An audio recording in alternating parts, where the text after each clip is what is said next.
বন্ধুরা আমার দিলের কানে শুনবেন, মেলার আয়োজন হয়ে গেল বাদশার পক্ষ থেকে, রাষ্ট্রনায়কের পক্ষ থেকে মেলার আয়োজন। এত বড় মেলা, যে মেলায় শুধু মূর্তি প্রদর্শনী দেওয়া হবে। কোন মূর্তির কাছে কিভাবে ভক্তি করা হয়, কোন মূর্তির কাছে কিভাবে চাইয়া আমাদের শান্তি সুখ নিশ্চিত করা হয়, নাউজুবিল্লাহ, এমন করে মূর্তির প্রদর্শনী চলতেছিল।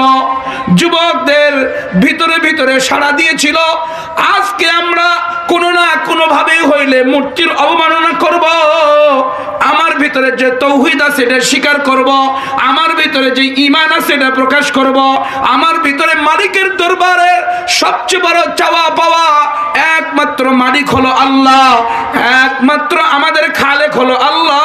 কোনো মূর্তির কাছে মাথা নত করব না, কোনো মূর্তির কাছে চাইতে যাব না, কোনো মূর্তির কাছে আমরা প্রণাম করব না, এ শপথ গ্রহণ করেছি।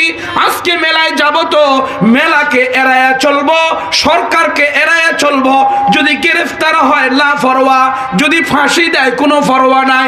যে আল্লাহর স্লোগান দিব ওই আল্লাহই আমাদেরকে হেফাজত করবে। চেতনা নিয়া যুবক সামনের দিকে রওনা করেছে, কিন্তু কারোর সাথে শেয়ার করে তো যায় না। কারো কাছে শেয়ার করলে ওই যদি বলে দেয় শেয়ার করার স্কোপ নাই। শেয়ার কার সাথে করবে, কাকে বলবে, দল গোছাবে, এই সুযোগটা নাই। আমাদের দেশেও 16 বছর ফ্যাসিস্ট আর স্বৈরাচার ক্ষমতা চালাইতে চালাইতে এমন করেছিলেন যে কেউ কারোর সাথে মশওয়ারা করে পরামর্শ করে কোনো দল গোছানোর সুযোগ ছিল না। যদি বুঝতে পারতো সরকারের বিরুদ্ধে, তাহলে সে যত বড় আলেম হোক তার হাত করা পরায়া জেলখানায় নিয়ে গেছে। কথা কোন ঠিক না বা ঠিক? এভাবেই তো চলছে। কিন্তু কয়দিন চলে জুলুম? আল্লাহর আওয়াজ, আল্লাহর তৌহিদের আওয়াজ, এটা আল্লাহ কারো না কারো মাধ্যমে উঁচা করবেনই। এই যুবকদের জামাত একত্রিত হইতেছে কেমনে দেখেন। তাফসীরে কুরতুবীতে ইমাম কুরতুবী রহমাতুল্লাহ লেখেন, মেলার আঞ্জাম শুরু হয়ে গেল। ঢাক ঢোল পিটানো, একেবারে মত্তহারা হয়ে নারী পুরুষ অবাধে মিলা একটার পর একটা নাফরমানি শুরু হয়ে গেছে। পুরা মাতোয়ারা, কারো হুঁশ নাই। কিন্তু যুবকরা ঢুকে নাই। যুবকরা বড় পেরেশানি হইয়া, সবচেয়ে বড় পেরেশান হইয়া যুবক একা একাই এই মেলার থেকে কিভাবে আলাদা হবে, মেলার থেকে নিজের জীবনটাকে আলাদা করে স্লোগান দিবে এমন সাহস করতেছে। আবার পিছ দিক যাইতেছে, কি করা যায়, কিভাবে হইতে পারে। একজন যুবক মেলার থেকে বের হয়ে চৌরাস্তায় যায় বসলো। চৌরাস্তায় বসে নিজে নিজে ভাবতেছে, মালিক এই এরিয়ায় আপনার স্লোগান, আপনার নামের স্লোগান দেওয়া, তৌহিদের কথা স্বীকার করলে তার শিরচ্ছেদ করে দেওয়া হয়। যদি কেউ মূর্তির বদনাম করে তাকেও ফাঁসিতে ঝুলানো হয়। ও মালিক, তোমার কালিমার সাওয়ান আমার দিলের মধ্যে, তোমার কালিমার চেতনা আমার দিলের মধ্যে। আমি সব কিছুকে ফালাই দিয়া তৌহিদের আওয়াজ লয়ে চৌরাস্তায় একত্রিত হইলাম। কিছুক্ষণ পর আরেকজন যুবক আসলো, কিছুক্ষণ পর আরেকজন যুবক, একজন একজন করে 7 জন যুবক ওই গাছতলায় একত্রিত হয়ে গেল। তখন সন্ধ্যা ঘনিয়ে আসতেছে, মেলাও পড়ায় শেষ হয়ে যায়। মানুষেরা খুঁজে খুঁজে পায় না এই যুবকগুলো কোথায় গেল। এরা তখন একের পর এক আওয়াজ দেয়, একটার সাথে একটা শেয়ার করে, করার পরে দেখে যে তুমি কেন আসছো, কয় এই কারণে, তুমি কেন আসছো এই কারণে। একটার পর একটা আওয়াজ করে প্রত্যেকেই যখন নিশ্চিত হইল আমরা প্রত্যেকেই আল্লাহর আওয়াজকে উঁচা করার জন্য তাওহীদের আওয়াজ লইয়া আল্লাহ পাকের রব্বুল আলামিনের ঈমান বুকে ধারণ করে আমরা প্রত্যেকে না করে শিরিককে অ্যাভয়েড করে সরকারের সমস্ত কার্যক্রমকে বৃদ্ধাঙ্গুলি দেখায়া আমরা আলাদা হইলাম। ও ভাই, এখন কি করা যায়, কোথায় যাওয়া যায়? কয় আগামীকালকে কর্মসূচি দিব। এখন আমরা তো সরকারের কার্যক্রম থেকে আলাদা হইলাম, সরকারের সব কিছুকে আলাদা করে নিলাম, আগামীকালকে কর্মসূচি দিব। এবার বসো, আমরা প্রত্যেকেই পাহাড়ের গুহায় আশ্রয় নিব। আল্লাহু আকবার। এবার কর্মসূচি আসবে আমাদের। চলো এবার আমাদের আজকের রাতটা যাক, সকাল হইলে পারে আমরা তখন নতুন কর্মসূচি দিব। বলেন কর্মসূচি আসমান থেকে আসবে। কথা কোন ঠিক না বা ঠিক? একই কর্মসূচি দিবে। এই যুবক তো আল্লাহর জন্য তৈরি হয়েছে, তৌহিদের জন্য তৈরি হয়েছে, দ্বীনের জন্য তৈরি হয়েছে, ইসলামের জন্য বলতেছেন তোমাদের নিরাপত্তার জিম্মাদারি আমি নিলাম, তোমাদেরকে আমি খাবারের জিম্মাদারিও দিব, তোমাদের জানের নিরাপত্তাও আমি দিব। আমি কর্মসূচি ঘোষণা করব, পৃথিবীর কোনো ক্ষমতা নাই তোমাদেরকে শেষ করতে পারে। কথা কোন ঠিক না ঠিক? পৃথিবীর কোনো ক্ষমতা নাই। যে আল্লাহর জন্য দাঁড়ায় যাবে, ঈমানের জন্য দাঁড়ায় যাবে, ইসলামের জন্য দাঁড়ায় যাবে, আল্লাহ পাক রব্বুল আলামিন তাকে হেফাজত করবেন। তার ব্যাপারে নিরাপত্তা আসমান থেকে আসবে, তার কোনো টেনশন নাই। জোরে কোন ঠিক না ঠিক? আল্লাহ তাআলা বলেন, ইয়া আইয়ুহার রাসূল বাল্লিগ মা উনজিলা ইলাইকা মির রাব্বিক ওয়া ইল্লাম তাফআল ফামা বাল্লাগতা রিসালাতা ওয়াল্লাহু ইয়াসিমুকা মিনান নাস। আল্লাহ তাআলা বলেন, নবী আপনার কাছে যা নাজিল করা হয়েছে আপনি মানুষের কাছে পৌঁছায় দেন। যদি আপনি না পৌঁছান তাহলে আপনার রিসালাতের দায়িত্ব পালন করলেন না।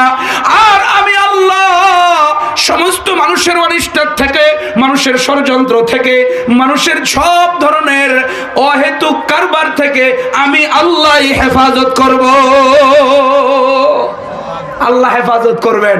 এজন্য যারা দিন কায়েমের কথা বলে, যারা এ দেশে সুন্নতকে প্রত্যেকটা মানুষের দ্বারে দ্বারে পৌঁছায় দিতে চায়, প্রত্যেকটা মানুষকে নামাজি আর কোরআনওয়ালা বানাইতে চায়, তারা কাউকে পরোয়া করে না। কথা বলেন ঠিক না ঠিক? কোনোদিন পরোয়া করে না। যারা মসজিদ নির্মাণ করবে, যারা মসজিদের সাথে নিজেকে আলাদা করে রাখবে, এই সমস্ত লোকেরা কাউকেও ভয় করে না। সূরা তওবা 9 নম্বর সূরা, আল্লাহ পাক রব্বুল আলামিন 18 নম্বর আয়াতে কারিমা বলেন, ইন্নামা ইয়া'মুরু মাসাজিদাল্লাহ মান আমানা বিল্লাহি ওয়াল ইয়াউমিল আখির ওয়া আকামাস সালাহ ওয়া আতাজ যাকাহ ওয়া লাম ইয়াখশা ইল্লাল্লাহ ফাআসা উলাইকা আইয়াকুনু মিনাল মুহতাদিন। আল্লাহ বলেন, যারা মসজিদ নির্মাণ করে কারা? কয় তাদের 5টা গুণ রয়েছে। 1 নাম্বার আল্লাহর উপরে ঈমান নিয়ে আসে, 2 নাম্বার আখিরাতের উপরে ঈমান নিয়ে আসে, 3 নাম্বার নামাজ কায়েম করে, 4 নাম্বার যাকাত আদায় করে, 5ম নাম্বার আল্লাহ ছাড়া কাউকেই ভয় করে না। আল্লাহ ছাড়া কাউকেই ভয় করে না। এত জটিল গুণ, এটা মসজিদ যারা নির্মাণ করে তাদের এই গুণ অর্জন হয়। আর যারা মসজিদে দেয় না, মসজিদে যায় না, মসজিদের কোনো ব্যাপারই তার কাছে ভালো লাগে না, এ পরিপূর্ণ মুসলমান নয়। কথা কোন ঠিক না ঠিক? আরো যারা বলেন ঠিক না ঠিক? মসজিদে যায় না, মসজিদের কোনো কাজের সাথে জড়িত না, ফির আবার পরিপূর্ণ মুসলমান হয় কেমনে? নামে মুসলমান, হ্যাঁ নামে মুসলমান, পোশাকে মুসলমান, অথবা চলাফেরা মুসলমানের সাথে, কিন্তু প্রকৃত মুসলমান নয়। কতক্ষণ ঠিক না ঠিক? এটাই হলো বাস্তবতা। এজন্য আল্লাহ পাক রব্বুল আলামিনের দ্বীনের জন্য যারা দাঁড়ায় যাবে, আল্লাহ পাক রব্বুল আলামিনের কালিমার জন্য যারা দাঁড়ায় যাবে, আল্লাহ তাআলা তাদেরকে হেফাজত করবে। এই জন্যই তো আমাদের ফ্যাসিস্ট বলতেছিল, কয় ছাত্রদের দাবি দাবা যা আছে মুই সব মেনে নিব, সব মেনে নিব, এদের দাবি আমরা সবই পূরণ করে দিব। কিন্তু এখন দেখি ছাত্ররা বিভিন্ন জায়গায় দেখি সহিংসতা হচ্ছে। এরা তো আর ছাত্র নাই, এরা এখন সন্ত্রাস হয়ে গেছে, শক্ত হাতে দমন করব। কি কথা ঠিক না ঠিক? ওই রকমই তো হয়। মোরার আগ দিয়ে একটু লাফালাফি করে, পরে তো মরবেই, ফেরাউনের মতো। আর এটা হলো আবু জেহেলের মতো। এই অহংকার, মৃত্যুর আগ মুহূর্ত পর্যন্ত অহংকার, এটা হলো ফেরাউনের স্বভাব।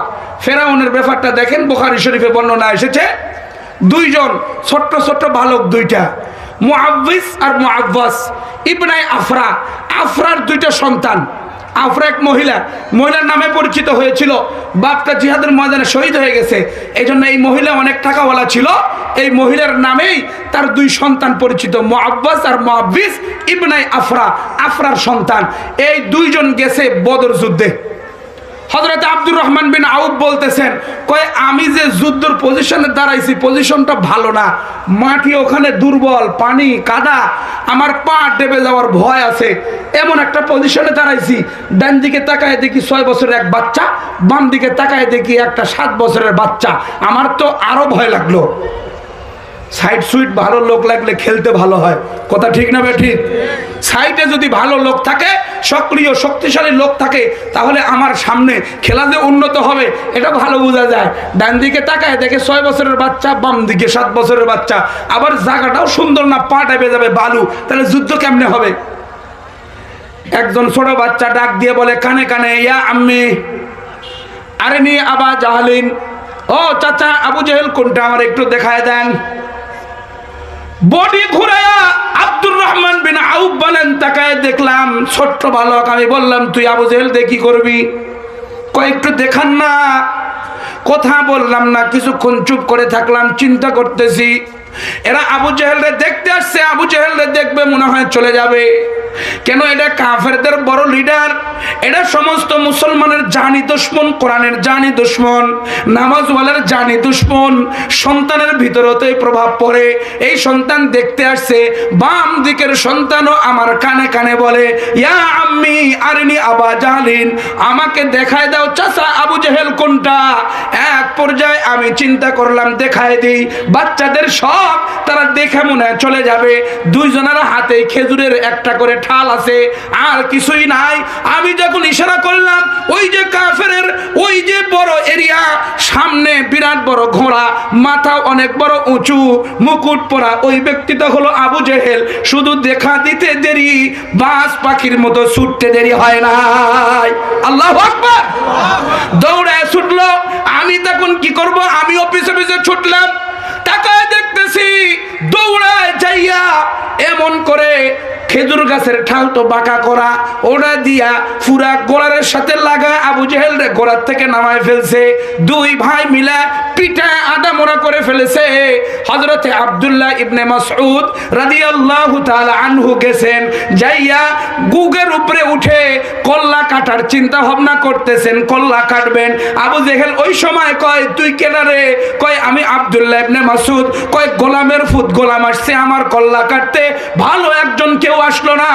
আসলে তোমাকে বলে দেই, তুমি আমার কল্লাটাকে ঘাড় থেকে কাটবা, যেন আমার কল্লা বড় দেখা যায়।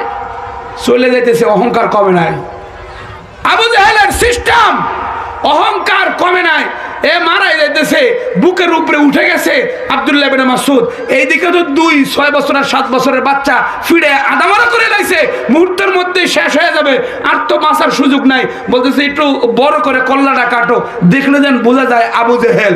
এর গর্জন যায় নাই, গর্জন একটা করে দিয়া আলেমকে জেলে উঠাইছিল, গর্জন দিয়া তাফসীরুল কোরআন মাহফিল বন্ধ করেছিল, গর্জন দিয়া আমার দেশের টাকা বিদেশে পাচার করেছিল। ওই সময়ও এই নিরীহ ছাত্রদের উপরে গুলি করে হত্যা করার পরেও গর্জন কমে নাই। আবু জেহেলের গোষ্ঠী বলতেছিল এদেরকে শক্ত হাতে দমন করতে হবে। তুমি এখন কোথায়?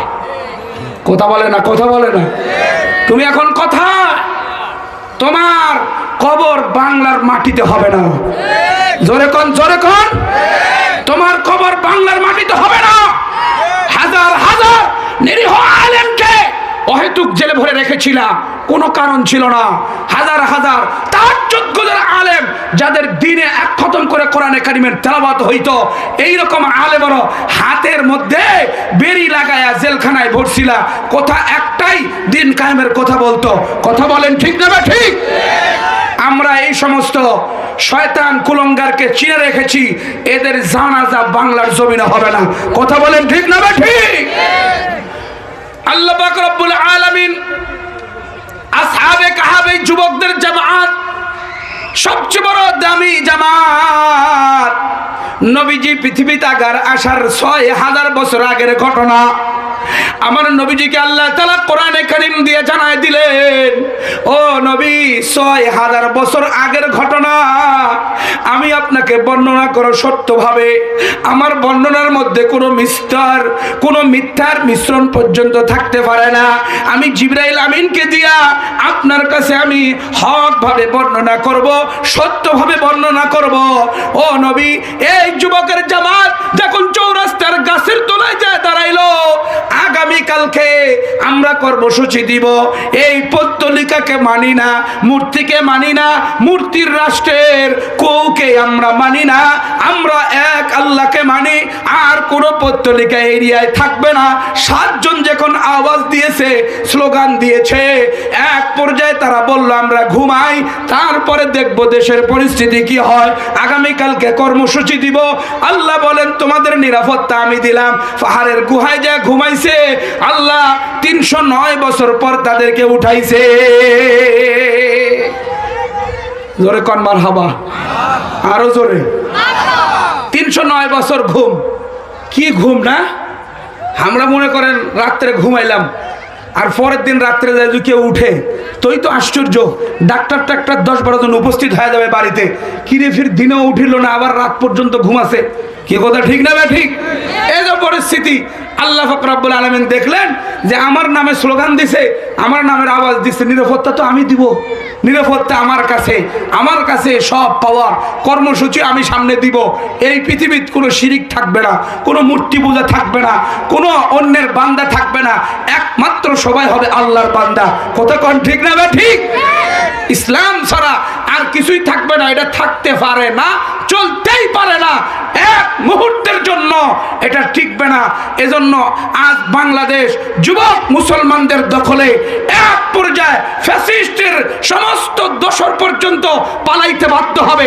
আমি যুবকদেরকে অনুরোধ করি, হাতে ধরে পায়ে হাত রেখে বলি, যুবক তুমি তৈয়ার হও ইসলামের জন্য, তুমি তৈয়ার হও ফজরের সামনে কাসরে নামাজ পড়ার জন্য, তুমি তৈয়ার হও পর্দা করব, কোন নারীর দিকে তাকাবো না, হয়তো গুনার কাজে আমি নিজেকে জড়িত করব না। তুমি এখন প্রস্তুতি নাও, তোমার মাধ্যমে আল্লাহ তাআলা এ দেশে ইসলামের পতাকা উড্ডীন করবে। জোরে বলেন মারহাবা। যুবক তৈয়ার নিতে হবে। যুবক যদি তৈয়ার নেয়, এই এরিয়া কোনো গান বাজনা চলবে না। ইনশাআল্লাহ রেডি হয়ে গেলে কোনো গান বাজনা চলবে না, বিদায় নিতে বাধ্য। যে যুবক সামনের কাতারে নামাজ পড়ে, ফজরেও সামনের কাতারে থাকে, তাহলে ওই এরিয়ায় এই ইংরেজদের আমদানি করা 31st নাইট ইহুদিদের কালচার, পত্তলিকাদের কালচার, এটা আমাদের এরিয়া বাস্তবায়ন হতে পারে না। কথা বলেন ঠিক না বেটি? কোনো সময়ের জন্যই না। 31st night, happy new year, Bangla নববর্ষ, ইংরেজি নববর্ষ, এই যে এই কথাগুলো আমরা শুনতেছি, এগুলো কোনো বুড়ারা পালন করে? বলেন কোনো বুড়া পালন করে? কোনো বুড়া এগুলো করে না। পয়লা বৈশাখে কি হয়, এগুলো কোনো বুড়ারা পালন করে না, এগুলো যুবক। যুবক যদি আজকে এই গুনাহ থেকে আলাদা হয়, এই যুবক যদি আওয়াজ তুলে যে একটা বছর আমার জীবন থেকে চলে গেল, 2024 আবার 25 শুরু হইতেছে, এটা করনেওয়ালাকে জোরে করে বলেন, এটাই পরিবর্তন করনেওয়ালাকে জোরে করে বলেন, আরো জোরে আওয়াজ দেন, কে করনেওয়ালা? আল্লাহ পাক রব্বুল আলামিন করনেওয়ালা। তাহলে প্রশংসা হবে আল্লাহর। আল্লাহ পাক রব্বুল আলামিনের কুদরতি কদমে সেজদা হবে, আল্লাহ তাআলার কাছে আমাদের চাওয়া পাওয়া হবে, এছাড়া অন্য কারো কাছে আমরা চাইতে রাজি না। কথা কোন ঠিক না বে ঠিক? এটাই আমাদের জীবনে যদি বাস্তবায়ন করে, এই যুবকরা যদি আজকে তৈরি হয়, তাহলে আমাদের সমাজে কোনো গান বাজনা, কোনো বেহায়াফোনা, কোনো বেলিল্লাফোনা, কোনো রকমের সরকার, কোনো রকমের ইসলাম বিরোধী কার্যক্রম ওই এরিয়ায় চলতে পারে না। কথা কোন ঠিক না বে ঠিক? কোনো সময়ের জন্য না। এজন্য যুবক আপনাকে আমি অনুরোধ করি, আসহাবে কাহাফের সেই আদর্শে আপনাকে উত্তীর্ণ হইতে হবে। আসহাবে কাহাফের আদর্শে আপনাকে উত্তীর্ণ হইতে হবে যে আমরা শিরিককে না করব, বেদাতকে না করব, ইসলাম বিদ্বেষী সমস্ত কার্যক্রমকে না করব। ইনশাআল্লাহ, ইনশাআল্লাহ এই যুবকের মাধ্যমে ওই এরিয়ায় ইসলাম কায়েম হতে বাধ্য। জোরে বলেন ঠিক না বেটি? আল্লাহ পাক রব্বুল আলামিন এই যুবকদের অনেক গুনার বর্ণনা আল্লাহ তাআলা কোরআনে কারীমের জায়গায় জায়গায় তুলে ধরেছেন। আল্লাহ পাক রব্বুল আলামিন এদের আলোচনা করতে যাইয়া, এরা যখন গুহায় আশ্রয় নিল, এদের ঘুমটা কেমন ছিল, কেমনে করে 309 বছর ঘুমাইছেন, এই ঘুমের বর্ণনা দিতে যায় আল্লাহ পাক রব্বুল আলামিন বলেন, ওয়া তাহসাবুহুম আইকাযান ওয়া হুম রুকুদ ওয়া নুকাল্লিবুহুম যাতাল ইয়ামিনি ওয়া যাতাশ শিমাল। মানুষেরা যখন গুহায় যাইতো খোঁজ করার জন্য, যে এমন একটা মেলা হইল, 7টা যুবক আমরা খুঁজে পাই না, 7টা যুবক মেলাতে হারায় গেছে। এই মূর্তির মেলা পত্তলিকের মেলার থেকে 60টা যুবক হারায় গেছে, পাই না। ও বন্ধু, দিলের কানে শুনবেন, একজন ব্যক্তির একটা যুবককে গড়াইতে কতদিন বাপ মার টেনশন আর খরচ। এই পরিমাণ পরিশ্রমের পরে একটা যুবক তৈরি হয়। একজন ব্যক্তির যদি টকবগা যুবক হারায় যায়, বাপ মা কত ব্যথিত হবে। 60টা যুবক হারায় গেছে, খোঁজাখুঁজি শুরু হয়ে গেছে, কোথায় পাওয়া যাবে, এই যুবক কোথায় গেল। পাহাড়ের এরিয়ায় খোঁজা শুরু করেছে।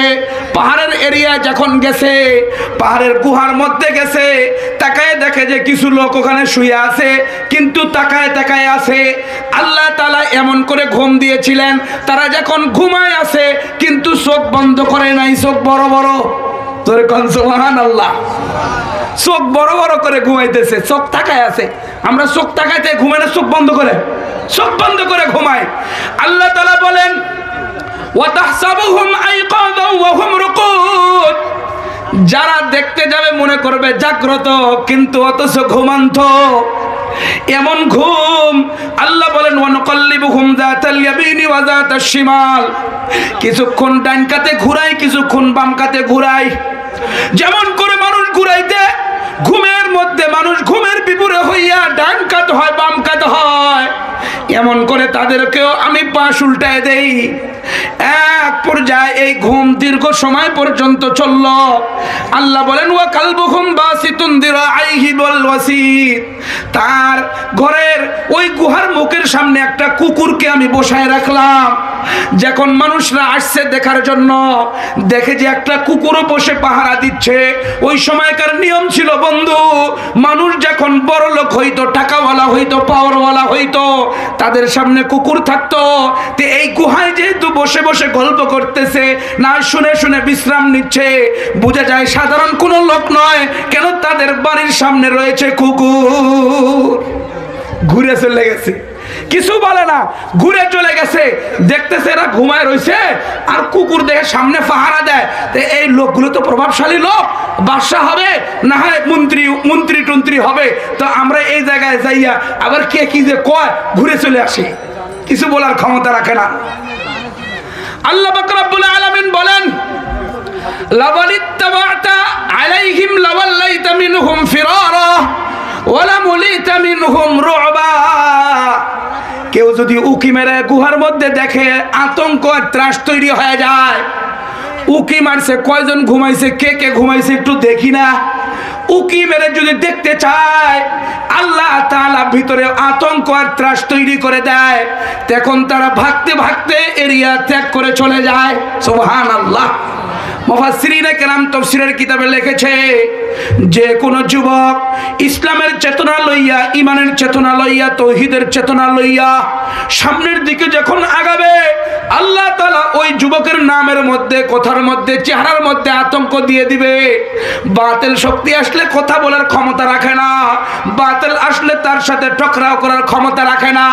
আসহাবে কাহফের মেজাজে উত্তীর্ণ হওয়ার জন্য যুবক, আমি তোমাকে বিশেষ আহ্বান জানাচ্ছি। আল্লাহ এই ঘটনা শুধু কান সুখ করার জন্য দেয় নাই। আসহাবে কাহফ ওই 7 জন যুবক পুত্তলিকের বিরোধিতা করেছিল, শিরকের বিরোধিতা করেছিল, আল্লাহর কালিমাকে উঁচা করার আওয়াজ নিয়ে নামছিল। তুমিও আজকে যুবক নামো, আসহাবে কাহফের মর্যাদা আল্লাহ তোমাকে দিয়ে দিবে ইনশাআল্লাহ। ইনশাআল্লাহ আল্লাহ তোমাকে ওই রকম মর্যাদা দিয়ে তোমাকে উত্তীর্ণ করবে। কোন ফ্যাসিস্ট আর কোন জালেম, কোন দেশের মাল চুরি করে বিদেশে পাচার করে, কোন লম্পট খুনি তোমাকে কোন মামলাতে জড়াইতে পারবে না। কথা কোন ঠিক না বেটি? যদিও জড়ায় না, হক লয়ে সামনে আসবে, তার মিথ্যাটাই প্রমাণিত হবে, হক লয়ে সামনে আসবে। যেই সমস্ত আলেমদেরকে জেলখানায় ভরছিল অহেতুক, তাদের কোনো দোষ আছে? কথা কোন ঠিক না ঠিক? কোনো দোষ খুঁজে পাইছে? এ পর্যন্ত পায় নাই, কিচ্ছুই প্রমাণ করতে পারে নাই। শেষ পর্যন্ত এই আলেমে দিন, তারা কোরআনের জন্য কথা বলে, দিন কায়েমের জন্য কথা বলে, দিন আমাদের প্রত্যেকের দ্বারে দ্বারে চলে আসে, এজন্য কথা বলেছিল। এটা ফ্যাসিস্টের সেই ক্ষমতার জন্য বাধা হয়েছিল, এজন্যই জেলখানায় ভরছিল। কথা কোন ঠিক না ঠিক? আল্লাহ তাআলা আমাদের এরিয়ায় আমাদের যুবকের মাধ্যমে নামাজ কায়েম করবেন ইনশাআল্লাহ। আমাদের এই যুবকের মাধ্যমে প্রত্যেকটা দিনের কাজকে আমাদের এই এরিয়ায় কায়েম করবেন। জোরে বলেন আমিন। আরো জোরে দেখেন কি আমিন কয় না, আরো জোরে আমিন বলেন, আরো জোরে আমিন। ইনশাআল্লাহ এই যুবকের মাধ্যমে এই এরিয়া ইসলাম কায়েম করা সহজ। কথা কোন ঠিক না ঠিক? এই যুবকদের আল্লাহ পাক রব্বুল আলামিন আরো কিছু কাহিনী তুলে ধরতেছেন। এনারা যে গুহায় ঘুমাইছেন 309 বছর, বলেন কতদিন? 309 বছর এরা ঘুমাইলো। এখন ঘুম থেকে উঠছে, জায়গা পাইছে, জায়গা পাইয়া একজন আর একজনের দিক তাকাইতেছে। কি হয়েছে ভাই? খিদে লাগছে, কিছু খাইবি না? আচ্ছা খাইবি পরে। আমরা যে ঘুমাইলাম, কতক্ষণ ঘুমাইলাম? কতক্ষণ ঘুমাইছিস?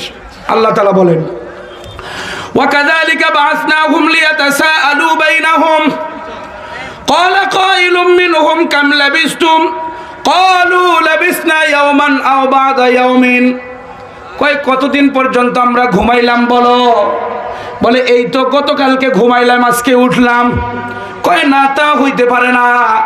কয় তুমি বলো। এমন একজন করে প্রত্যেকেরই একতলাফার মতনক্য চলতেছিল, কেউ সঠিক বলতে পারে না। কিন্তু তো ঈমানওয়ালা আমলওয়ালা তৌহিদের আওয়াজ নিয়ে ঘুমাইছে গুহায়, ঈমানের চেতনা লইয়া গুহায় এসে ঘুমাইছে। আল্লাহ পাক রব্বুল আলামিন তাদের কথা তুলে ধরেন। ক্বালু, সবাই তখন বলল, রব্বুকুম আ'লামু বিমা লাবিসতুম, রব্বুকুম আ'লামু বিমা লাবিসতুম। আমাদের মাওলাই ভালো জানেন আমরা কতদিন ঘুমাইছিলাম। আল্লাহু আকবার। আরো জোরে বলেন আল্লাহু আকবার। আল্লাহ ভালো জানেন আমরা কতদিন ঘুমাইছিলাম। আল্লাহ তাআলা এই স্বীকারোক্তি যখন প্রত্যেকেই দিল, আমার মাওলার রহমতের জোশ এসে গেল। এবার একজন বলতেছে, যাও এই যে টাকা দিলাম, এই যে টাকা দিলাম, প্রত্যেকেই এক পাই করে পয়সা দিয়েছে, এই টাকা লইয়া চলে গেছে মনে করেন দিনাজপুর বাহাদুর বাজারে। বাজারে যায় বলছে, ভাই রুটি আছে? কয় হ্যাঁ আছে। রোলেক্সে গেছে, দিলশাদে গেছে, রুটি আছে? কয় হ্যাঁ আছে। আমরা 7 জন লোক, 7 করে 14টা রুটি দেন। 14টা রুটি দিয়েছে। এখন টাকা দিতে গেছে ক্যাশে, টাকা উল্টাইতেছে, বারবার করে উল্টাইতেছে, উল্টায় শেষ পর্যন্ত কয়, ভাই বাড়ি আপনার? কয় এখানে। বাড়ি তো এখানে। কয় এইখানে বাড়ি? এই টাকা ফির কোনটি পেলেন তোমরা? বুঝতেছেন দিনাজপুরের ভাষা? এই টাকা ফির তোমরা কোনটি পেলেন? কয় কেন? আমার তানি তো ছিল, আমাদের কাছেই তো ছিল এই টাকা। আরো কয়েকজনকে আশেপাশ থেকে ডাকছে, দেখে বলে, কি রে, এই টাকা তো 300 বছরের আগের। সুবহানাল্লাহ, ধরে কোন সুবহানাল্লাহ। 300 বছরের আগের টাকা আপনি 300 বছর পর নিয়ে আসলেন। কই ছিলেন? কই ঘুমাইছিলাম, সকালবেলা উঠে তো রুটি কিনতে আসলাম। আপনি উল্টা পাল্টা বকেন, গাঁজা খাইছেন? আমরা তো কেউ গাঁজা খাই না ভাই। আপনার কি কোনো সমস্যা? আপনার কোনো সমস্যা? কয় না কোনো, আমি তো ঘুমাইছি, আমরা শ্রমিক মানুষ, আমরা পাহাড়ে ঘুমাইছিলাম, ওখান থেকে উঠে আসলাম টাকা নিতে। আর এখন বলতেছেন 300 বছর আগের মেয়ে গাঁজা খাইছেন আপনি? কি করা যায়? লোকজন জমায়েত হয়ে গেছে, একটার পর একটা লোক এসে দেখতেছে লোকটা কেনা। মুসলমান তাফসীরে কুরতুবীতে লিখেছে, এই বাদশা আওয়াজ ছড়িয়ে দিয়েছে যে আমাদের কিছু লোক আজ থেকে 300 বছর আগে হারায় গিয়েছিল। এটা কোনো সাধারণ হারানো না, আল্লাহ পাকের হেফাজতে গিয়েছে। এটা আল্লাহ তাআলা আসমানি কিতাবে বর্ণনা করেছে। এই যুবকগুলোকে আল্লাহ তাআলা ঘুম দিয়ে দিয়েছিলেন, পাহাড়ে আছে, কোন জায়গায় আছে আমরা জানি না, কিন্তু আল্লাহ তাআলা তাদেরকে জাগ্রত করে দিবেন আমাদের এই সময়। এই সময়কার বাদশা হলো মুসলমান, এই সময়কার বাদশা হলো নামাজি, এই সময়কার বাদশা হলো দিনদার।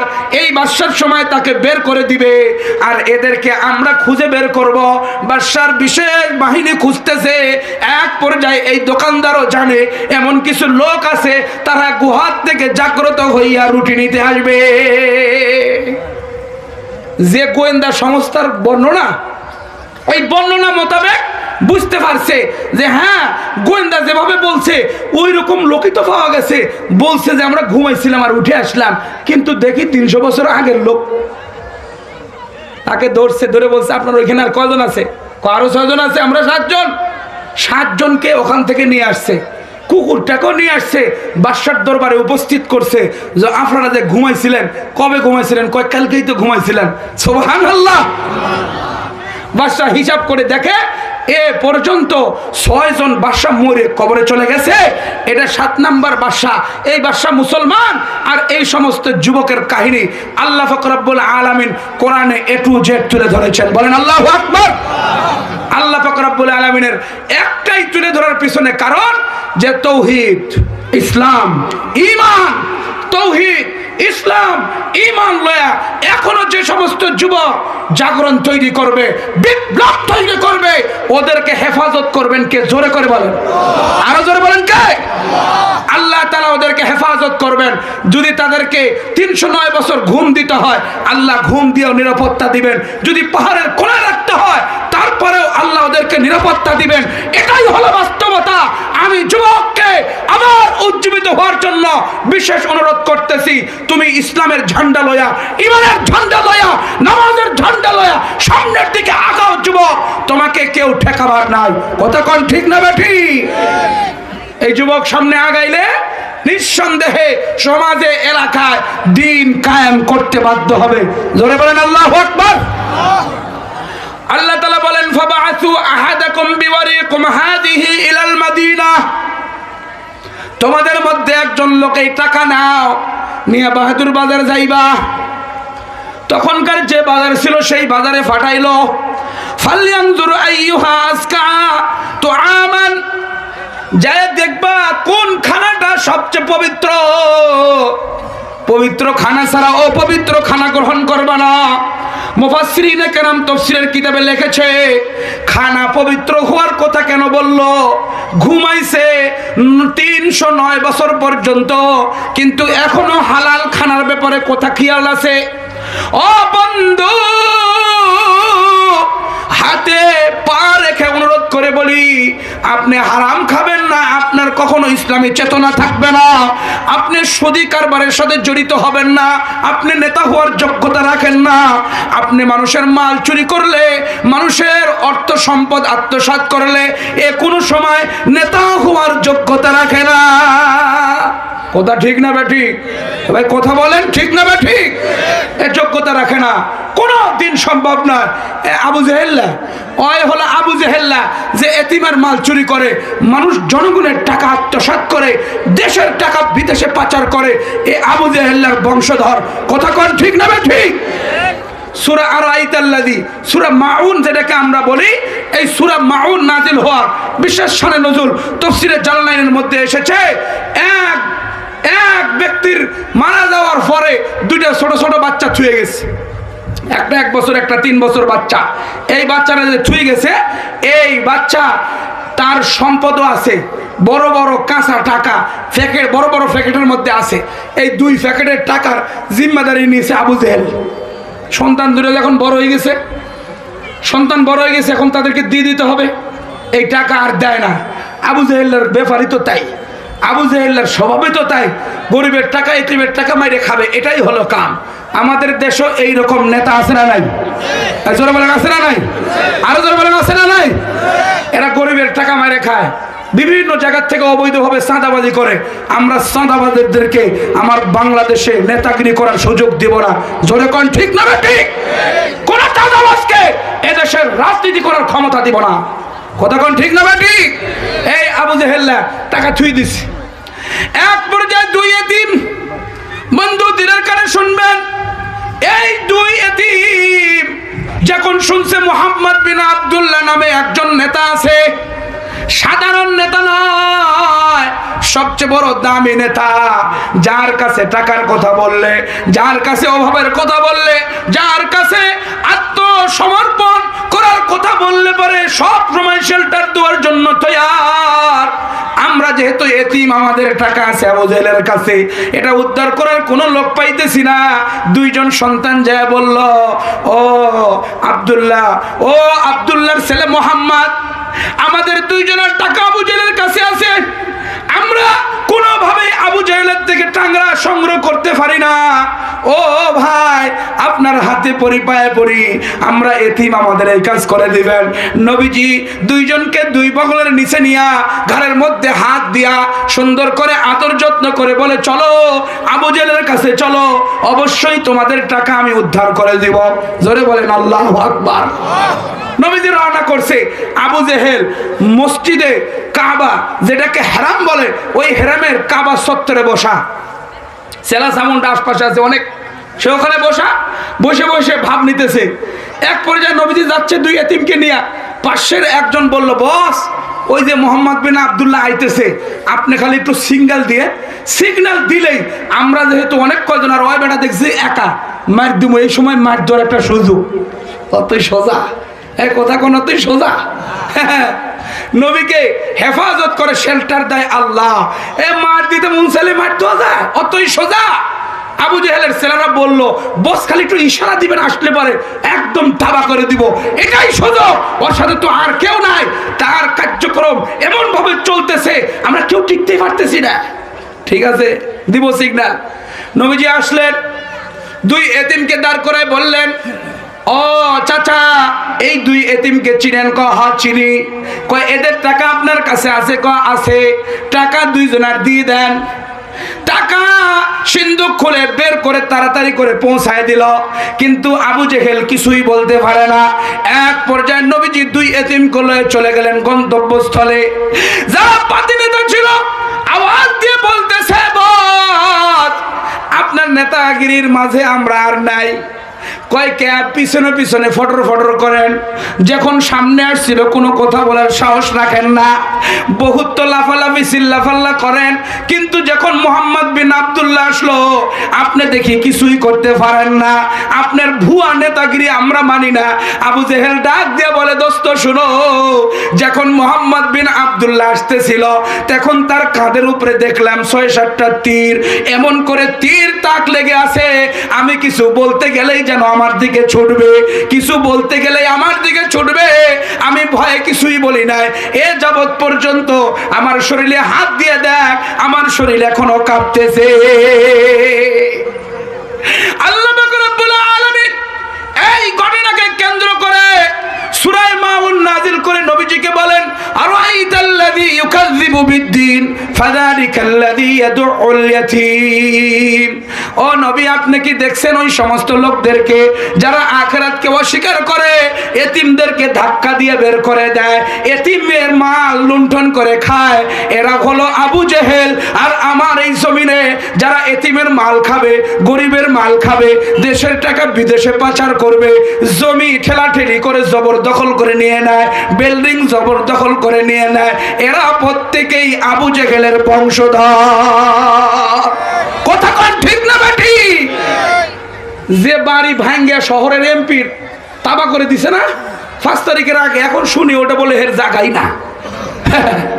এতদিন কার জায়গা ছিল এটা? এগুলো আবু জেহেলের, সেই আবু জেহেলের স্বভাবে উত্তীর্ণ হওয়া আবু জেহেল মার্কা নেতা। কথা কোন ঠিক না বেটি? আর দেখি তার বাড়ি না, অন্য একজন লোক বলছে আমার এটা। তাহলে এতদিন মানুষেরটা দখল করে নিয়ে তুমি এমপিগিরি করেছিল, মিয়া হুইপগিরি মারাইছিলা, এতদিন জনগণের জায়গা চুরি করে নিয়া তোমার হুইপগিরিকে আমরা এটা দেখাই। কথা কোন ঠিক না বেটি? আগামীতে আমরা প্রত্যেক নেতাকে আমরা দুরস্ত করে দিতে চাই। আপনি ইসলামের পথে আসেন, কোরআনের ছায়াতলে আসেন, এই সমস্ত মানুষের অধিকার নিশ্চিত করার জন্য, সমস্ত গরিবের অধিকার নিশ্চিত করার জন্য, ভালো করে নেতাগিরি করার জন্য আপনি শপথ গ্রহণ করেন। তাছাড়া বাংলাদেশের এই যুবক, স্কুল কলেজ ভার্সিটির যুবক যারা ইসলামের মেজাজ নিয়ে উত্তীর্ণ, ইসলামের আখলাক নিয়ে উত্তীর্ণ, কোন যুবক তোমাকে নেতাগিরি করতে দেবে না। কথা কোন ঠিক না বেঠি? এই যুবকরা এখনো মনে নেই আছে, প্রত্যেকটা স্কুল কলেজ ভার্সিটি ইউনিভার্সিটি, প্রত্যেকটা বড় বড় ইউনিভার্সিটিতে এই যুবক আছে যাদেরকে আমরা আসহাবে কাহাফের মেজাজে উত্তীর্ণ করার জন্য আমরা উদারত আহ্বান জানাবো যে আসহাবে কাহাফের যে আখলাক, যে চরিত্র ছিল, সেই চরিত্র নিয়ে সামনের দিকে আগাও। কি বলতেছে? এই টাকা নিয়ে যাও রুটি কিনতে, কিন্তু দেখো রুটি হালাল কি হারাম দেখে তারপরে কিনবা। খাদ্য খাদ্য হালাল না হারাম এটা দেখে তারপরে কিনবা, হারামটা কখনো কিনবা না। বহুত গুরুত্বপূর্ণ কথা। আল্লাহ বলেন ফালিয়াতিকুম বিরিজকিম মিনহু ওয়ালিয়াতালাত্তাফু ওয়ালা ইউশইরান্না বিকুম আহাদা। রুটি কোনটা হালাল কোনটা হারাম, কোনটা হালাল খাদ্য কোনটা হারাম খাদ্য দেখে কিনবা, কিন্তু খুব নীরবতা খুব সতর্কতার সহিত কিনবা, কেউ যেন না দেখে। কেন আমরা তো এই জায়গায় এসে গতকালকে ঘুমাইছি, আমরা তো রাষ্ট্রের বিরুদ্ধে স্লোগান দিয়েছি, আমরা তো পত্তলিকার বিরুদ্ধে স্লোগান দিয়েছি, আমরা তো শিরিকের বিরুদ্ধে স্লোগান দিয়েছি। আমাদের স্লোগান বাদশার বিরুদ্ধে, আমাদের স্লোগান রাষ্ট্রের বিরুদ্ধে। এজন্য গোপনীয়তা অবলম্বন করে খানা করাই করবা, আমাদেরকে যেন কেউ না দেখে। কিন্তু আল্লাহ তো ফেলান করছে। তুই মনে করছো যে গতকালকে ঘুমাইছিস, তোর ঘুমে পর্যন্ত 309 বছর গেছে গা। সমস্ত মুশরিককে মাইরে আমি কবরে হতালাইছি, এবার যেটারে দাঁড় করাইছি এটা হলো আমার বান্দা। এবার তুমি মানুষের সাথে দেখা হবে, তোমাকে এবার মন্ত্রী বানাই দিবে। আল্লাহু আকবার।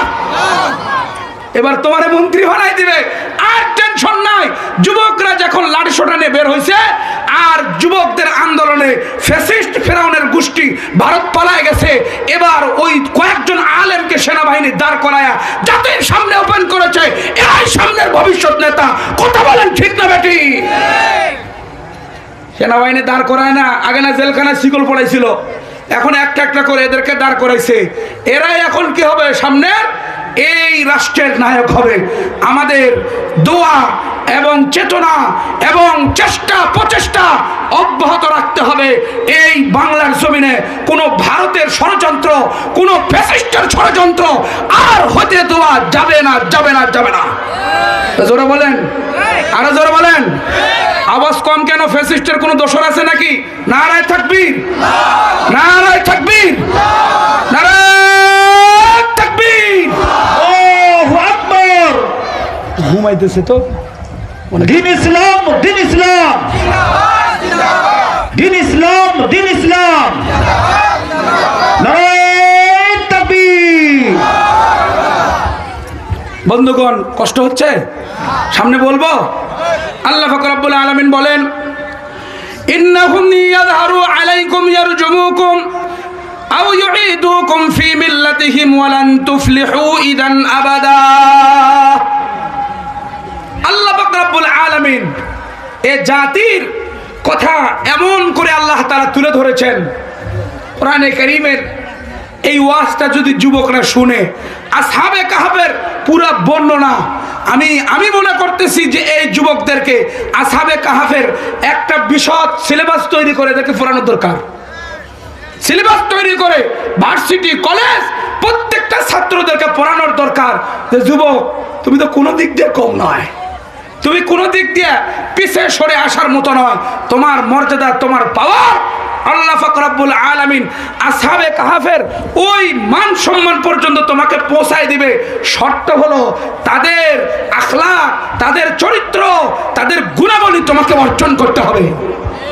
ওটা তুমি অর্জন করবা তো এই এরিয়াও তোমার মাধ্যমে শিরিক দূর হবে। ফ্যাসিস্টের সমস্ত জুলুম, অন্যায়, অবিচার প্রত্যেকটাই দূর হতে বাধ্য হবে। আল্লাহ তাআলা বলেন, কয় আমি প্রকাশ করে দিলাম তোমাদের উপরে, তাদের ব্যাপারগুলো প্রকাশ করে দিলাম। তারা যে চাইছিল এদেরকে শুলিতে উঠাবে, তাদেরকে আবার তাদের সেই ধর্ম কুফরি, তাদের শিরকি, তাদের ফুত্তুলিকার মধ্যে আবার তাদেরকে ঘুরায় নিয়ে আসবে। কিন্তু তারা তো শপথ গ্রহণ করেছে, আল্লাহ এই পত্তলিকার থেকে বের হইলাম, আমাদেরকে আপনি হেফাজত করেন। এই শিরিকের সরকারের কার্যক্রম থেকে আমরা বের হইলাম, আমরা আর ফেরত যাইতে চাই না, মওলা আপনি হেফাজত করেন। মেলাকে না পড়লাম, শিরিকের সমস্ত কাজগুলোকে আমরা অ্যাভয়েড করলাম। আল্লাহ বলেন, ওয়ালান তুফলিহু ইদান আবাদা।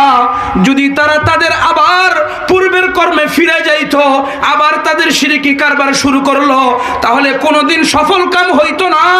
এজন্য আমি যুবককে ডাক দিয়ে বলি, যুবক তুমি যেহেতু সততার উপরে আগাইছিলা, এ দেশে আর জুলুম চলবে না, এ দেশে আর দুর্নীতি চলবে না, এ দেশে শুধু মুক্তিযুদ্ধের লোকদেরকে চাকরি দেওয়া হবে, আর কাউকে দেওয়া হবে না।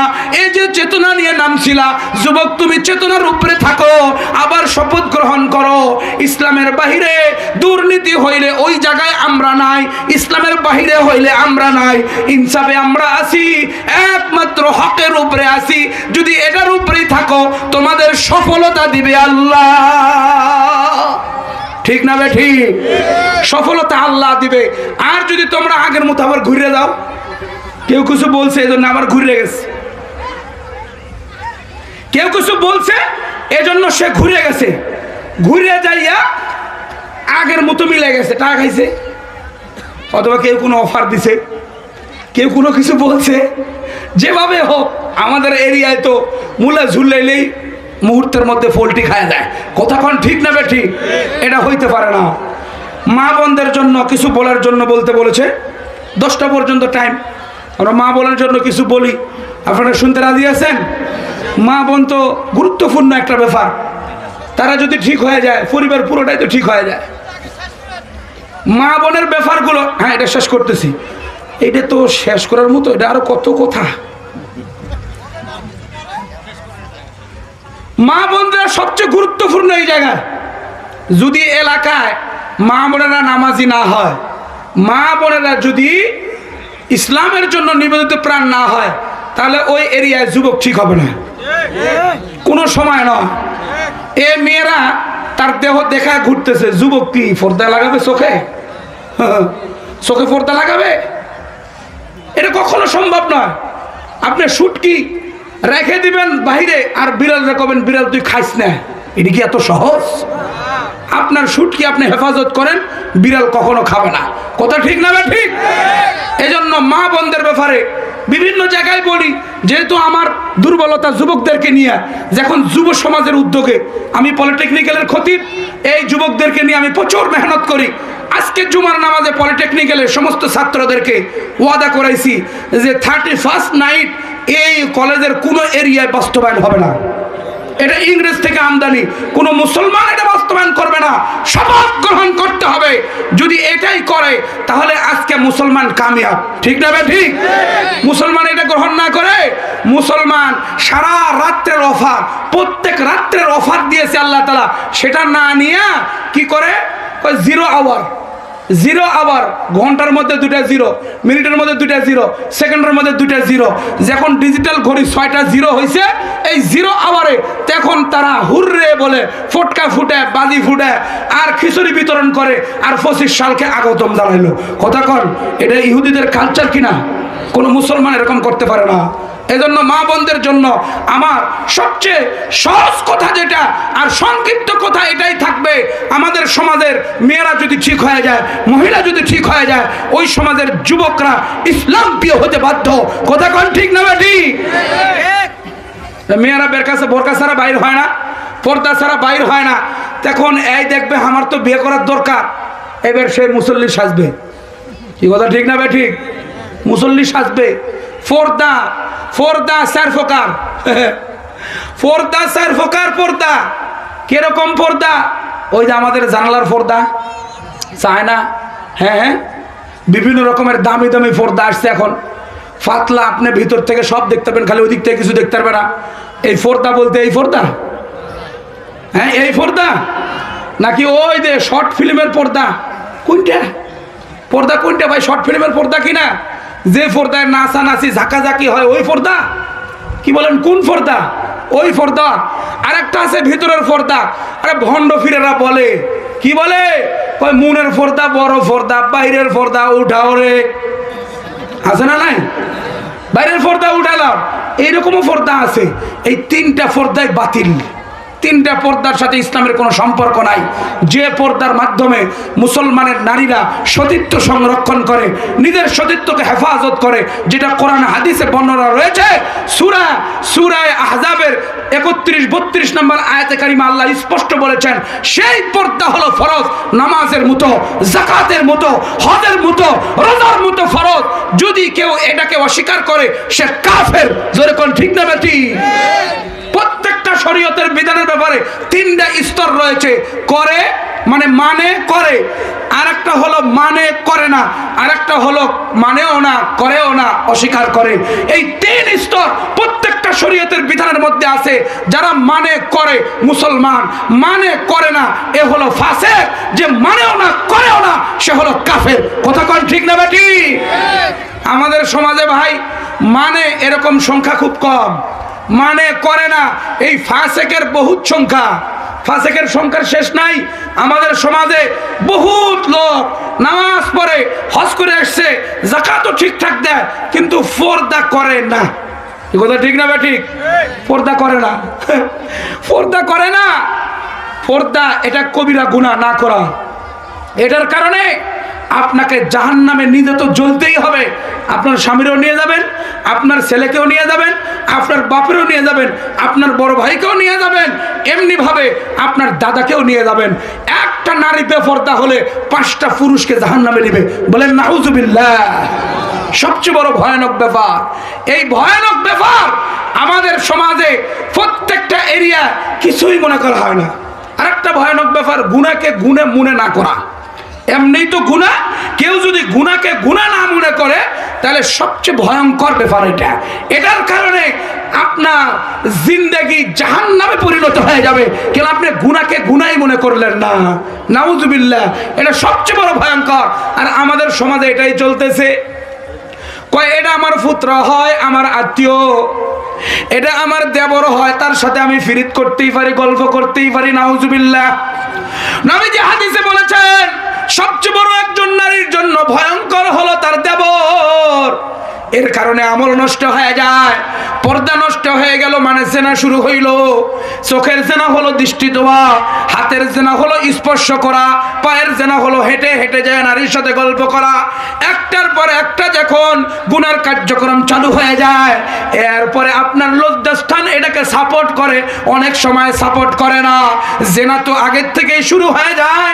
একটার পর একটা জেনা যখন চলতেই থাকে, ওই পরিবারে, ওই সমাজে কোনোদিন হকপন্থী জবান থেকে সত্য কথা বলে মানুষকে ইসলামের দিকে আহ্বান করবে এমন লোক আর তৈরি হয় না। সমস্ত নেতা যারা স্বৈরাচার ছিল এ পর্যন্ত পৃথিবীর ইতিহাস সাক্ষী, যারাই অতিবাহিত হয়েছে তারাই চরিত্রের সমস্যা ছিল। কথা কোন ঠিক না বেঠিক? ফেরাউনের তো কিচ্ছুই ছিল না। ফেরাউনের উস্কো নেই হ্যাঁ, ফেরাউনের উস্কোই ছিল না। এটা তো আরো সমস্যা। যারা যত বড় স্বৈরাচার, যত বড় জালেম, তাদের জন্য আল্লাহ তাআলা যৌন ক্ষমতা হারায় দেন। কেন? ও জায়গায় যায় উড়ুস পুরুষ করলে তো হারায় যাবেই। এই জন্য একজন হকপন্থী ব্যক্তি, সত্য কথা, বলিষ্ঠ কণ্ঠস্বর যার হবে, সে কোনোদিনের জন্য কোন নারীর সাথে অবাধে কথাবার্তা, মেলামেশা, গল্প গুজব কোনোদিন করতে পারে না। হযরত ওমরের মতো এইরকম চ্যাম্পিয়ন লোক আর দুই একটা খুঁজে পাওয়া মুশকিল। কথা কোন ঠিক না ঠিক?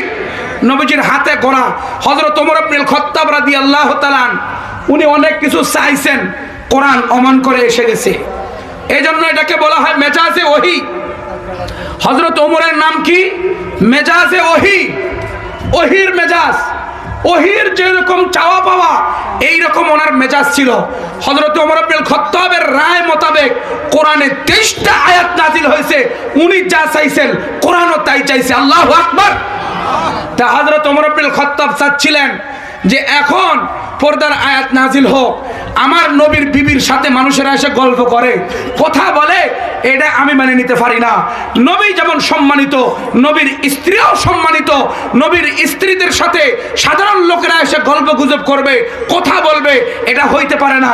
উনি দোয়া করতেছিলেন, নবীজির কাছে আবেদন করেছেন, ও নবী আপনি পর্দার বিধান চালু করে দেন। কিন্তু নবী কি আর কেমনে করবে? ওমা ইয়ান্তিকু আনিল হাওয়া ইন হুয়া ইল্লা ওয়াহয়ু ইউহা ওয়া মা ইয়ানতিকু আনিল হাওয়া ইন হুয়া ইল্লা ওয়াহয়ু ইউহা। মৌলবী হারগিজ না গুফতে তা না গুফতে মৌলানা, মৌলবী হারগিজ না গুফতে তা না গুফতে মৌলানা, মৌলানা হারগিজ না গুফতে তা না গুফতে জিবরাইল, জিবরাইল হারগিজ না গুফতে তা না গুফতে রব্বুল জালিল। ও বন্ধু, আমার নবী তো কোনো কথা বলে না যতক্ষণ জিবরাইল আমিন কথা না বলে। যখন জিবরাইল আমিন কথা বলে মানে আমার আল্লাহ কথা বলে। নবীজি চেষ্টা করতেছেন কিভাবে আল্লাহর বিধান আসবে। নবীজিও দোয়া করেন। হযরতে ওমরের প্রস্তাব মোতাবেক দোয়া শুরু করলো। হযরতে ওমর বলেন, আমি যদি চেষ্টা না চালাই হবে না। একদিন তাহাজ্জুদের আগে হযরতে ওমর ইবনুল খাত্তাব রাদিয়াল্লাহু তাআলা বাইর হইছে। হযরতে নবী করিম সাল্লাল্লাহু আলাইহি সাল্লামের স্ত্রীদের মধ্যে একজন স্ত্রী হলো সাউদা বিনতে জামআ রাদিয়াল্লাহু তাআলা। বিরাট বড় ফিটনেস বডি, অনেক বড় উঁচা চেহারা, আরব সুন্দরী একজন নারী ছিলেন। হযরতে ওমর ডাক দিয়ে বলেন, ইয়া সাউদা, তোমাকে আমি চিনা ফেলাইছি। এমন বলে যখন ডাক দিয়েছে, উনি শরম পায়া লজ্জা পায়া তাড়াতাড়ি বাড়ির মধ্যে ঢুকে গেছে। নবীজিকে যা বলছে, ইয়া রাসূলুল্লাহ, কোন যেন পুরুষ আমার নাম ধরে ডাক দিল রাস্তায়, এটা আমার লজ্জার ব্যাপার। পর্দা যদি নাজিল হইতো ভালো হয়। প্রত্যেকের আকাঙ্ক্ষা আল্লাহ পুরা করে পর্দার আয়াত নাজিল করে দিলে। হযরত ওমর বলিষ্ঠ কণ্ঠস্বর, যে তার আওয়াজে শয়তান থরথর করে কাঁপতো। তিরমিজির হাদিসে আসছে, যে দিক দিয়ে ওমর ইবনুল খাত্তাব যাইতো 40 দিন আর শয়তান আইতো না। কথা কোন ঠিক না বেটি? ওমর ইবনুল খাত্তাবের মেজাজ ওই রকম। আমিও যুবকদেরকে বলি, যুবক, তোমার মেজাজ নষ্ট হয়ে যাবে নারীর লগে গল্প করলে, ফেসবুকে অবৈধ নারীর সাথে চ্যাট করলে, ফেসবুকে বসে বসে নারীর নাচ দেখলে, ওই রকম করে নারীর সাথে বসে বসে বিবাহ ছাড়া সম্পর্ক রাখলে, এটা তোমার বলিষ্ঠ কণ্ঠস্বর, হক বলা, নেতাগিরি করা, সত্যের পক্ষ নেওয়া, এটা নষ্ট হয়ে যায়। কেন? সে অবৈধভাবে চলে। কথা বলেন ঠিক না বেটি? এই জন্য আমি আমার মাদেরকে, পর্দার আড়ালে আমার বোনদেরকে আমি অনুরোধ করব যে আপনারা একটু ইসলামকে মেনটেন করে চলেন, ইসলামকে মেনে, পর্দা মেনে আপনারা চলেন। এদেশের যুবক এরা হলো ফ্যাসিস্ট থেকে তাড়ানেওয়ালা এক সৈনিক। এদেশের যুবক এক জালেমকে হটানেওয়ালা এক সৈনিক। এদেরকে আপনি আর নষ্ট করিয়েন না। এই জন্য আপনারা ইসলামের দিক নির্দেশনা মেলে চলেন, এটা আপনার জান্নাতে যাওয়ার জন্য সহজ। ক্বালান নবী সাল্লাল্লাহু আলাইহি ওয়াসাল্লাম, المرأة إذا صلت خمسها وصامت شهرها وأطاعت بعلها وأحسنت فرجها فلتدخل من أي أبواب الجنة شاءت। নবীজি বলেন, নারীদের 4 কাজ, কর্মসূচি অনেক কম। 1 নাম্বার 5 ওয়াক্ত নামাজ সুন্দরভাবে আদায় করবে। 2 নাম্বার রমজান শরীফের রোজা রাখবে। 3 নাম্বার স্বামীর অনুগত্য করবে। 4 নাম্বার নিজের সতীত্বকে হেফাজত করবে পর্দা করে, নিজের ইসলামকে মেনটেন করে নিজের জীবনকে হেফাজত করবে। আল্লাহর নবী অফার দেন, জান্নাতের 8 দরজা তার জন্য খোলা, যে দিক দিয়ে মনে চায় জান্নাতে চলে যাবে। ও বন্ধু, আমি আপনাদেরকে তিরমিজি শরীফ থেকে একটা হাদিস শোনা আমি আজকের আলোচনা ইতি টানবো। আপনাদের কাছে অনুরোধ করে বলি, একজন বাপের কাছে ছেলে সন্তানের চাইতো মেয়ে সন্তান বেশি প্রিয়। কেন? মেয়েরা বেশি বাপকে আদর করে, বাপকে বেশি মহব্বত করে, বাপের দিকে সবচেয়ে বেশি নজর রাখে মেয়েরা। আমার মেয়ের দিকে আমি তাকায় দেখছি যে আমার মেয়ে আমার জুতা আগায় দেয়, রুমাল আগায় দেয়, আব্বু এখন বাহিরে যাবে, এমন আদর যত্ন এবং মায়া বাড়ায় দেয়। একবার হযরতে ফাতেমা আমার নবীজির কাছে আসছে। নবীজির কাছে এসে বসে দেখে নবীজি কাঁদতেছে, নবীজির চোখ দিয়ে পানি পড়তেছে। কোন মেয়ে কি এটা সহ্য করতে পারে? এক পর্যায়ে নবীজির চোখের পানি মুছায় দেয়। ফাতেমা রাদিয়াল্লাহু তাআলা আনহা বলেন, ও আল্লাহর রাসূল, আপনাকে কোন কাফের কষ্ট দিয়েছে নাকি? ও নবী, কোন কাফের আপনার উপর অত্যাচার করলো কিনা বলেন, আপনি কাঁদতেছেন কেন? নবীজির ডান দিকে একবার যায়, বাম দিকে একবার যায়, চোখের পানি মুছতে থাকে আর আবেদন করতে থাকে, ও আল্লাহর রাসূল, আপনাকে কে কোন ভাবে কষ্ট দিল আমাকে জানান। আমি আপনার কলিজার টুকরা হওয়ার কারণে আমি যদি শারীরিকভাবে প্রতিবাদ না করতে পারি, আমি যতদূর সম্ভব করব। নবীজি কথা বলে না, নবীজি কথা বলে না। এক পর্যায়ে নবীজি মাথায় উঠে বলেন, ইয়া ফাতেমা আনকিদি নাফসাকি মিনান নার। ও ফাতেমা, তুমি তোমাকে জাহান্নাম থেকে বাঁচায় নাও। তুমি বললে হবে না যে আমি নবীজির বিবি, আমি নবীজির মেয়ে ছিলাম, এটা বলে তুমি পার হইতে পারবে না। হযরতে আলীর বিবি ছিলাম, এটা বলে পার হইতে পারবে না। এমন একটা জায়গায় যাইতে হবে তোমার একা একা, যে জায়গায় তুমি হাসান হুসাইনের মা বলে পার পাবে না। ও মা, তুমি তোমাকে জাহান্নাম থেকে বাঁচাও। এমন বলে নবী করিম সাল্লাল্লাহু আলাইহি সাল্লাম ফোফায় ফোফায় কাঁদতেছেন আর বললেন, ইন্নী উরিতুন নারা ফি আকসারিহান নিসা। আমি জাহান্নাম দেখেছি, জাহান্নামের বেশিরভাগ বাসিন্দা হলো নারী। বেশিরভাগ বাসিন্দাকে আমি নারী দেখে এসেছি। আমাকে অগ্রিম ভিডিও করে দেখানো হয়েছে যে আপনার উম্মতের এই এই শাস্তি চলতেছে।